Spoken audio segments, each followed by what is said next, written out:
মার্কিন যুদ্ধমন্ত্রী পিট হেগসেথ রোববার যুক্তরাষ্ট্রের নেভাডা অঙ্গরাজ্যের নেভাল এয়ার স্টেশন ফালন ঘুরে দেখেন।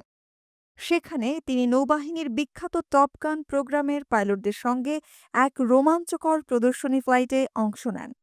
মঙ্গলবার তিনি নিজের সামাজিক যোগাযোগ মাধ্যমে একটি ভিডিও প্রকাশ করেন, যেখানে দেখা যায় তিনি ককপিটে বসে আকাশে ঘূর্ণি, উল্টো ওড়া আর নানা কৌশল উপভোগ করছেন। ফ্লাইট শেষে তিনি পরিবার ও joint chiefs of staff chairman Dan কেইসের সঙ্গে কথা বলেন। মজা করে হেগসেথ বলেন, ভেতরে কোনো বমি নেই, এবার মাস্কও খুলিনি। এরপর হাসতে হাসতে যোগ করেন, বিশ্বের সবাই শোনো, আমেরিকার এই শক্তি চলবে আরও ২৫০ বছর। স্থানীয় সংবাদ মাধ্যম জানায়, নৌবাহিনীর ২৫০ বছর পূর্তি উপলক্ষে এই সফর করেন হেগসেথ। দিবসটি উদযাপিত হয় ১৩ই অক্টোবর।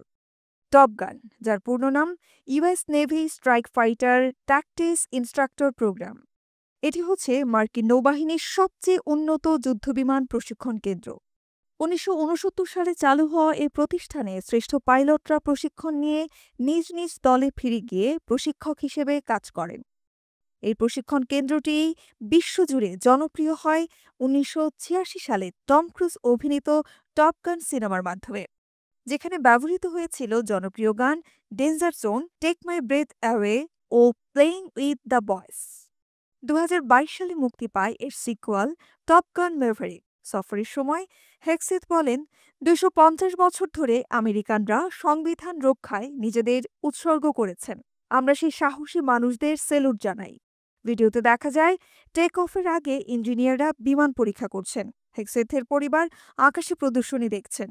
অবতরণের পর তিনি পাইলটকে মুষ্টি ঠুকে অভিনন্দন দিচ্ছেন এবং পরিবার তাকে পানি ছিটিয়ে আনন্দ উদযাপন করছে।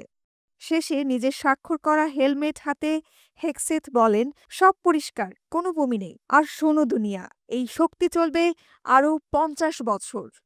News desk, Dhaka today.